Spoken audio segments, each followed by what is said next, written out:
Hello and welcome back to History Tweaks for another alternate history scenario. This time is special for Indian independence.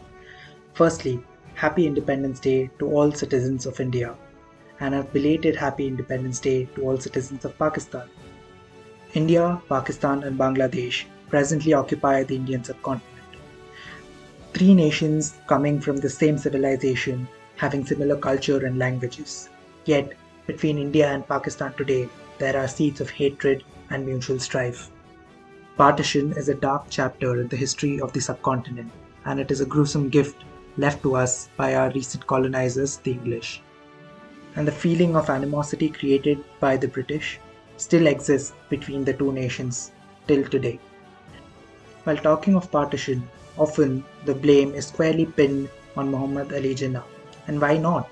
He was the man who fought tooth and nail for creation of Pakistan.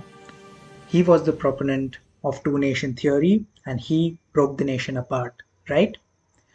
Actually, that is not the complete story. Muhammad Ali Jinnah did support the two-nation theory. But the two-nation theory and the idea of Pakistan were not coined or created by Muhammad Ali Jinnah. They were created by another Indian Muslim in Oxford.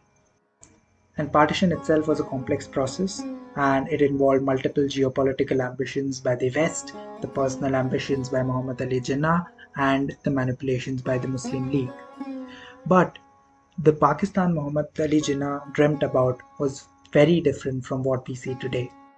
Muhammad Ali Jinnah himself was not very religious but of a secular mind. He also gave a secular upbringing to his daughter.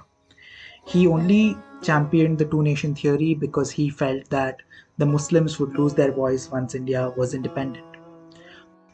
And here too, saying he was the champion of two-nation theory is wrong because he actually supported the two nations together theory, where there were two separate nations or two separate groups within the nation as seen in his proposal of the Cripps mission, which worked together yet were separate to pursue their own interests. Post-partition, Jinnah envisaged a nation which was secular. He used the term secular state for Muslims while talking about Pakistan. Lal Bahadur Shastri has also quoted him saying, Indians and Pakistanis would fight shoulder to shoulder in case of any external aggression in the subcontinent. But soon after partition, Muhammad Ali Jinnah found himself engrossed in the Indo-Pak War of 1948 on the matter of Kashmir, and this war called upon everything that Pakistan had. The war meant that Jinnah had to give more and more power to the military and its generals, and hence the power of a civilian polity waned further. In the civilian polity as well, the Jamaat-ul-Islami, a fundamentalist organization or a party, started taking force due to the civil strife created by the war.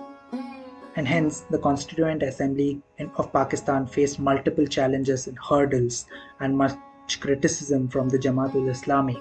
And hence, the dream of Jinnah to make a secular Pakistan was scrapped. And the first Constituent Assembly of Pakistan itself was dissolved in 1954 following the death of both Muhammad Ali Jinnah and Liaquat Ali Khan and waning of the power of Muslim League in Pakistan.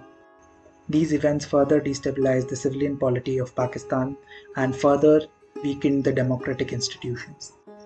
After the dissolution of the first Constituent Assembly, Pakistan saw itself in the hands of multiple military coups and military dictatorships. And this established the Pakistani deep state or the generals of the Pakistani army who effectively controlled Pakistan, and hence it was in their interest to continue the enmity between India and Pakistan so that they could maintain their power and profit from the wars. Ever since, the Pakistani deep state or the ISI has sponsored multiple terrorist activities in India and had almost 5 wars with the Indian state itself. And it keeps on creating this sense of mutual hatred between India and Pakistan to further its own agenda instead of uniting the peoples who belong together. And even though the civilian politics in Pakistan has started to gain strength, it is drifting further and further from the Pakistan envisaged by the founders like Muhammad Ali Jinnah and Liaquat Ali Khan. But what if all that changed? What if Muhammad Ali Jinnah didn't die in 1948 and lived a little longer and stabilized the country. 11th of September 1948. Muhammad Ali Jinnah is admitted to the hospital for tuberculosis, but he does not pass away and continues to fight the disease. After recovery, Jinnah continues his work of unifying Pakistan into an efficient administrative structure. On the border, the Indo-Pakistan War of 1948 is raging, and Britain and America are supporting Pakistan against India. At the time of September 1948, the Operation Gulab by the Indian Army rages on. Pakistan loses crucial ground in the Kashmir Valley. November 1st, 1948, Operation Bison is launched by India, causing Pakistan to lose more and more ground. The Quaid-e-Azam, seeing that Pakistan might lose the war, hurriedly calls for a ceasefire in the United Nations.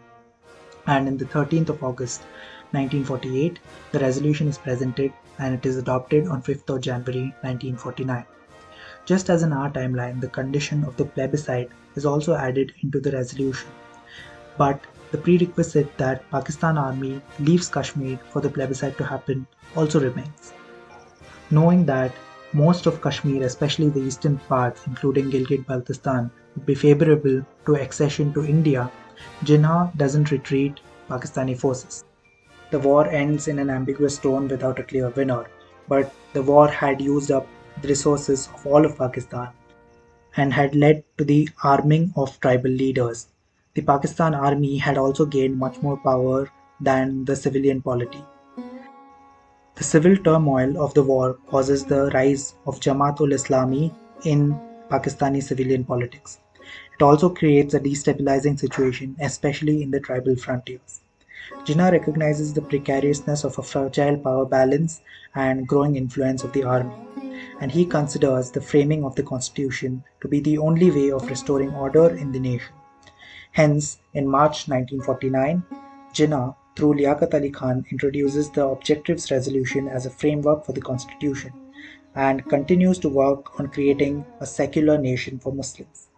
But the assembly faces criticism from both the democratic and fundamentalist parties, namely the Awami League of H.S. Sohrawardy and the Jamaat-ul-Islami of Maulana Madaudi.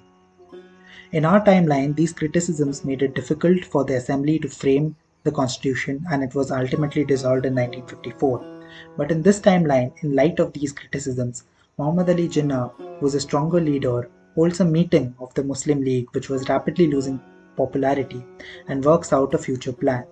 Along with Liaquat Ali Khan, Jinnah also has a round of discussions with H.S. Sohrawardy about further democratization of the assembly and Pakistan as a whole.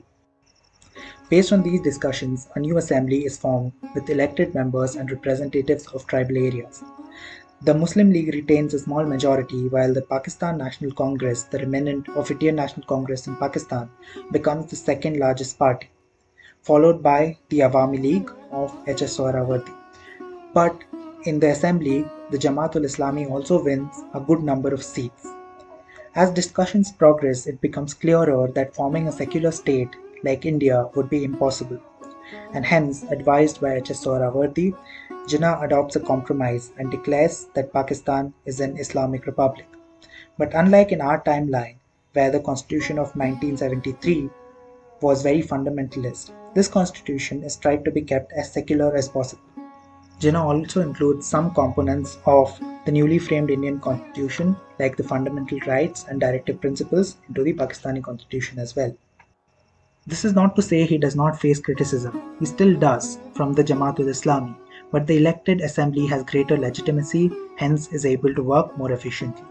All this while, Liaquat Ali Khan continues to act as the Prime Minister, while Sohrawardy is appointed as the Law Minister and Governor of East Bengal. In our timeline, Liaquat Ali Khan was assassinated on 16th of October 1951 in Rawalpindi. But I would propose that in this timeline this doesn't happen. As one, the stability brought on by the Constituent Assembly means there is lesser resentment against Liaquat Ali Khan. Secondly, it can be assumed that he would be working in the Constituent Assembly and so he might not go out to give the speech in Rawalpindi. And thirdly, because Muhammad Ali Jinnah is a stronger and more decisive leader, he would have acted more decisively on the intelligence reports about a possible attack, and either called off the speech or increased the security. So basically, somehow Liaquat Ali Khan survives and continues as the Prime Minister. And along with Sohrawardi, Liaquat Ali Khan continues the drive of parliamentary elections in the provinces. They work out a plan for democratic governance in Pakistan-occupied Kashmir and Gilgit-Baltistan as well. The tribal areas are also given a tribal assembly for the chiefs to discuss policies of the Northwest Frontier province. In January 1952, the Constitution of Pakistan is adopted and comes into force in February. It declares Pakistan to be an Islamic republic and, to the dismay of Sohrawardi, Urdu as the national language. But in its essence, it is more secular and federal than the Constitution of 1973. Shortly after the adoption of the constitution, Muhammad Ali Jinnah comes to the first state visit to India as the President of Pakistan, as the office of Governor General is abolished, as Pakistan no longer remains a dominion of Great Britain. He meets and discusses relations between India and Pakistan with its erstwhile colleague Jawaharlal Nehru. He also pays his respects at the memorial for Gandhiji and proclaims him as a martyr for democracy and secularism. During his state visit, the Pakistan Embassy is also established in New Delhi, while an Indian embassy is established in Karachi. While on the visit, Quaid-e-Azam's health suddenly deteriorates, and he is immediately rushed to the hospital where he stays for 2 weeks before passing away in September 1952 in India. His body is then transported to Lahore, where he receives a state funeral and is ultimately buried in Karachi, his birthplace. As a sign of respect to the Quaid-e-Azam, the Indian flag is flown at half-mast for 3 days. After the death of Jinnah, Liaquat Ali Khan and H.S. Sohrawardi start working to make the dream Pakistan of Quaid-e-Azam a reality. In the 1953 elections, the Jamaat-ul-Islami loses a number of seats in parliament, most of which goes to the Awami League. This is a reflection of the overall reduction in influence of Jamaat-ul-Islami in the nation. Securing the majority once again, Liaquat Ali Khan, along with Sohrawardi, starts making a plan for an amendment to give greater autonomy to East Bengal and to make Bengali the second language. By 1954, an amendment is adopted and East Bengal along with Balochistan is given greater autonomy. Urdu and Bengali are made co-official in Pakistan. Then, Liaquat Ali Khan starts curtailing the immense power given to the army in 1948, and he starts to reduce the political influence of the generals and opens recruitment for non-Punjabi officers to reduce the hegemony of Rawalpindi on the army.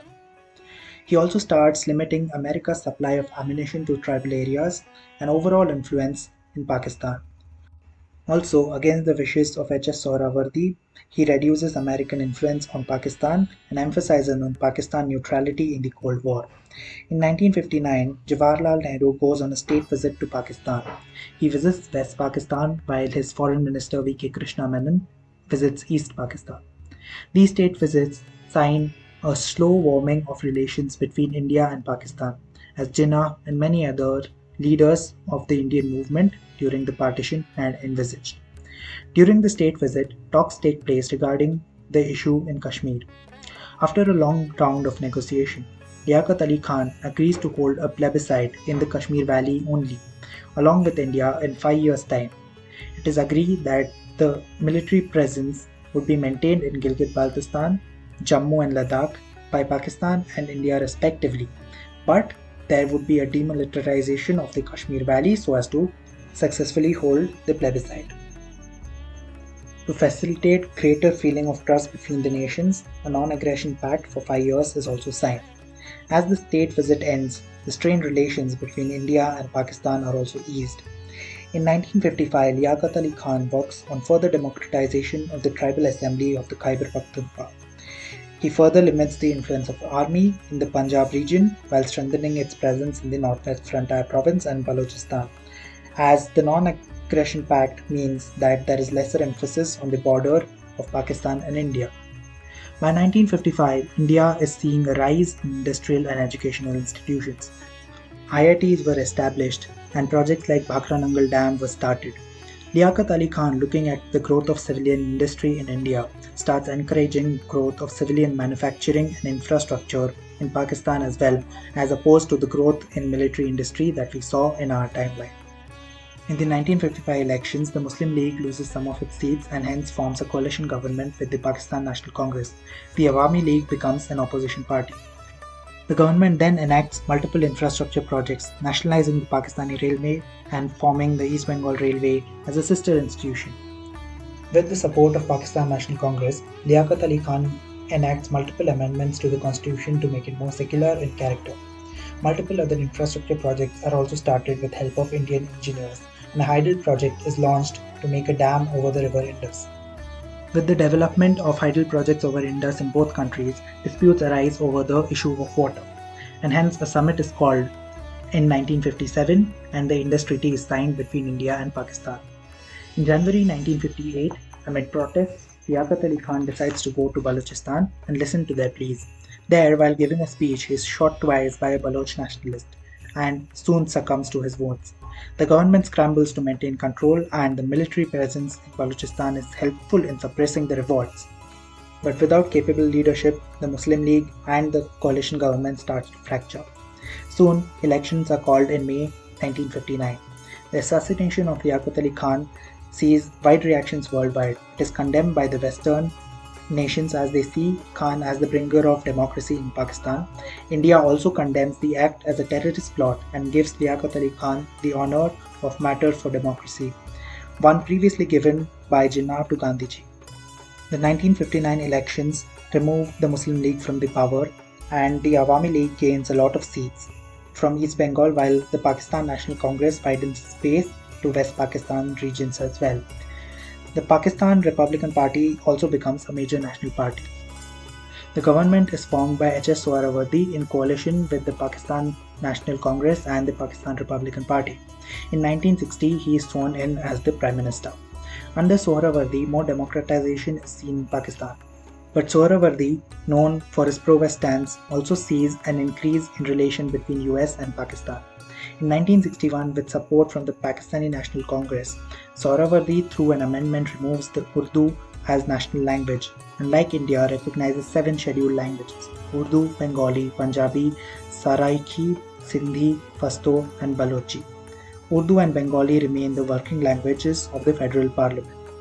In 1960, a decision is taken by the national government of Pakistan to shift the capital from Karachi to a new capital. The site for the capital is chosen near the town of Dera Ghazi Khan at the border of Khyber Pakhtunkhwa, Punjab and Sindh. In our timeline, the new capital was made in Islamabad near Rawalpindi because of the hegemony of the Pakistan army. But in this timeline, because of lesser influence, the capital is made in a truly central location. The Greek architect Konstantinos Apostolos Doxiadis is called to design the city of Islamabad. In 1962, the famous architect Louis Khan is also commissioned to design the assembly building at Dhaka for the Provincial Assembly. In 1961, the time also comes to have a plebiscite in the Kashmir Valley. The Non-Aggression Pact is extended for 1 year and the armies withdraw. The plebiscite is presided over by the United Nations and by a narrow majority of 55%, the Kashmiris of the valley choose to accede to India and hence the Kashmir Valley comes under the sole possession of India, while Gilgit-Baltistan remains under the control of Pakistan and Ladakh remains under the control of India, both being disputed. There are some resentments in Parliament and in the Pakistani public, but the Prime Minister declares that he has full faith in the plebiscite by the United Nations and congratulates India for gaining Kashmir. This ushers in a new era of cordial relation between the two neighbours. In 1961, the non-aligned movement is also formed, but Pakistan does not officially join in. But much to the displeasure of Sohrawardy, by a majority vote in Parliament, it is decided that Pakistan would join the non-aligned movement as an observer. In 1962, another Treaty of Non-Aggression is also signed between the two countries. Under the premiership of Sohrawardy, multiple national institutes are opened in Pakistan, namely Pakistan National Technological Institutes and Medical Institute of Pakistan. In October 1962, a series of border skirmishes occur between India and China, which grow into the Sino-Indian War of 1962, even though it is not officially declared. Sohrawardy, seeing the Chinese aggression and pressured by the US to oppose China, declares Pakistan is appalled to see a clear use of force by China on one of its close neighbors, India, and condemns the undeclared war on a sovereign democratic nation. He also sends material aids to Indian troops as well as planes of the Pakistan Air Force for supplying forward posts at Aksai Chin and Arunachal Pradesh from Gilgit-Baltistan and East Bengal respectively, and Pakistan can do this because the war is not officially declared. While defending the move in parliament, he quotes Muhammad Ali Jinnah saying, Indian and Pakistani soldiers would fight shoulder to shoulder in case of foreign aggression into the subcontinent. With help from Pakistan, India is capable of holding its forward posts and hence the borders are restored to the status quo before the aggression.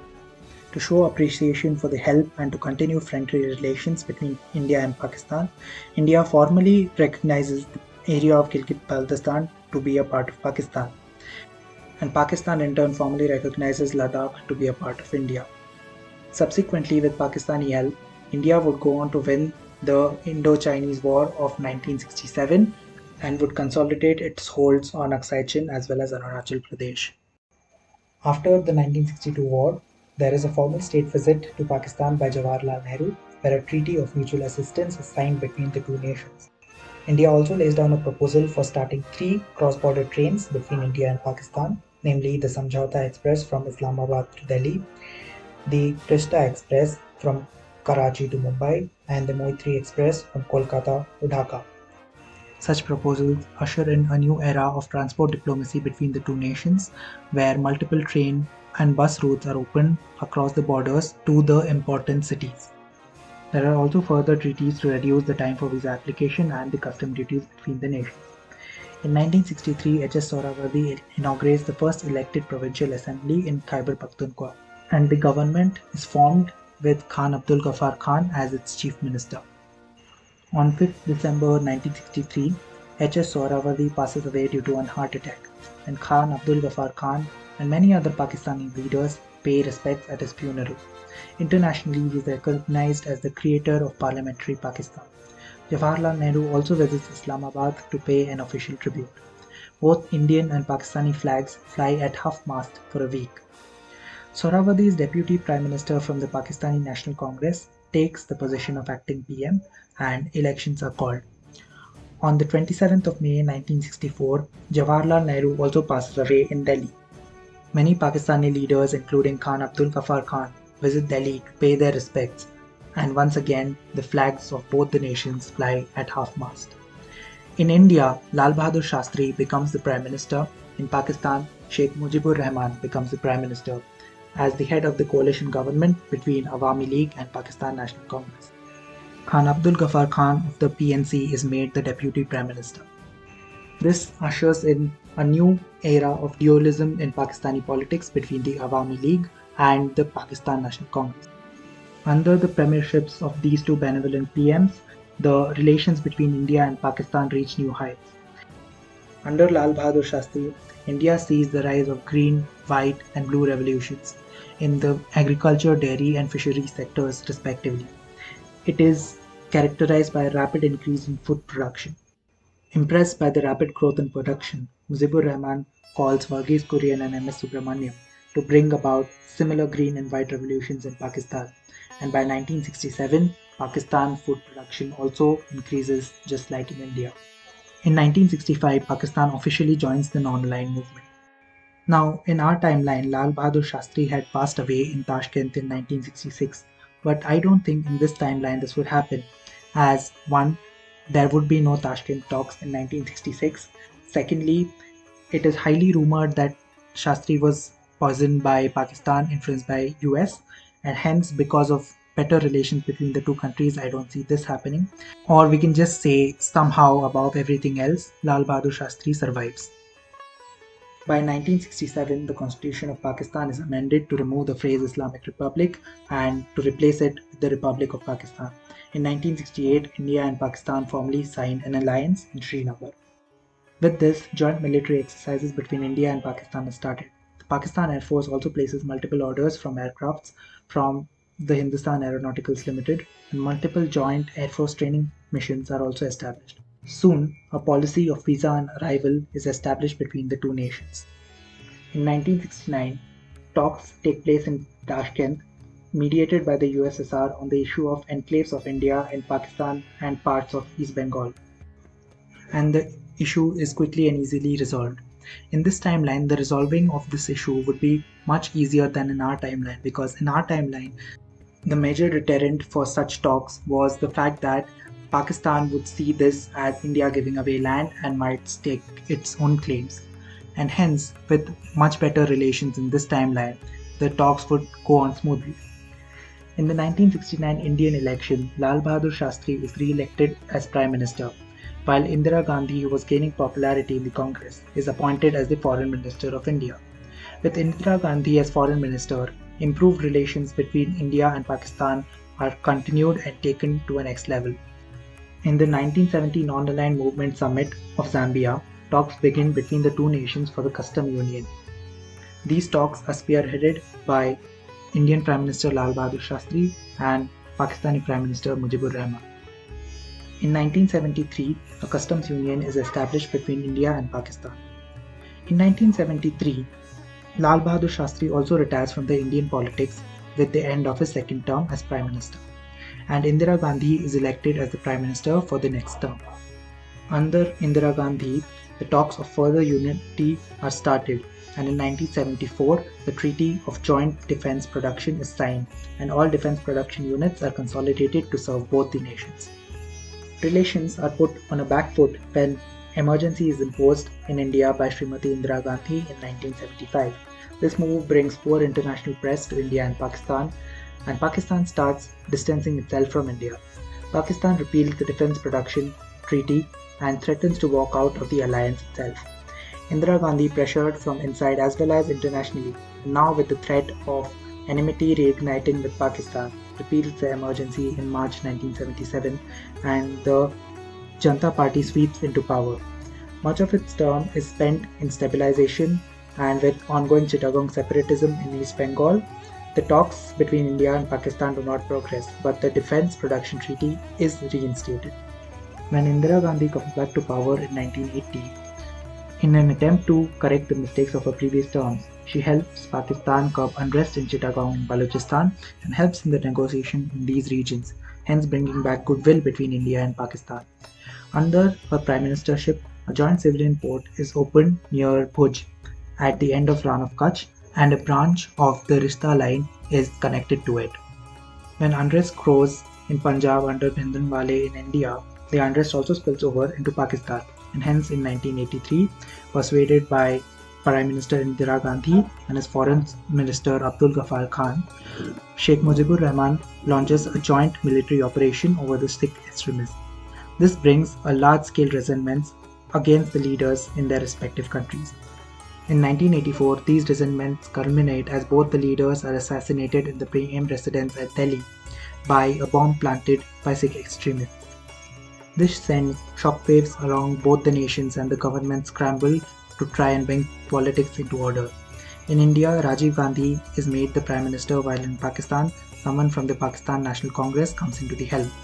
This tragedy becomes the forge in which both the countries come closer together. In 1985 CE, India and Pakistan start negotiating for a union between the two nations, similar to the EU. In 1986, the Council of Hindustan Union is established to form a constitution for the union, and the first meetings take place in the town of Wagha in Punjab. By 1987, the famous Indian architect Charles Correa is appointed to design a new headquarters for the Union Assembly near the city of Jalandhar, where a new city is designed for the Union capital. In 1987, India also enters the Sri Lankan Civil War on the side of the government forces. This move is voted on in the Union Assembly, and it is decided that the Indian troops will be joined by Pakistani ones as a joint international force under the UN peacekeepers. By 1988, Rajiv Gandhi also starts the tech revolution in India, bringing the internet and the idea of domestic computing into the nation for the first time. Pakistan soon follows suit and starts its own tech revolution. By 1988, the Constitution of Hindustan Union is adopted, and it lays down a two-tiered system, having an elected lower house and an upper house elected from the national assemblies of the respective nations. This move starts a new era of cooperation between the nations, and soon a joint force is established by merging the armed forces of both the nations. and the armed forces are put under the legislation of the Union Assembly. And soon, need for establishment of the post of a President of the Union is felt, and hence it is decided that each nation will send its representative and an elected choice will be made by the Union Assembly. In the 1990s, motivated by the tests of China, nuclear tests are conducted jointly by the two nations, and PARC and other such institutions like DRDO becomes a union establishment and does not remain with any one country. Soon, pressures are put on the Union to sign the CTBT, but just as in our timeline, both nations refused for its flawed wording, and instead, multiple other test ban treaties are signed. In the following years, we could see a further integration of railways, roadways, airways, mines, and industries. And we could also see the Pakistani National Congress, if it maintains power in Pakistan, be merged with Indian National Congress for sake of clearer legislative elections for the Union Assembly. Slowly, as lines are blurred between the two nations, the Hindustan Union becomes more and more powerful. The idea of an undivided India moves closer and closer to reality. As a superpower emerges in the subcontinent, united above all seeds of hatred, as the chapter of partition in the Indian history is slowly and surely closed, with the populace of a once united civilization finally united once more in a single union. And that is where I'll end the video for now. Thank you for watching, and don't forget to like to support the growing empire of ours and subscribe to join its ranks. And once again, a very happy Independence Day to both Indian and Pakistani citizens. Thank you and have a great day.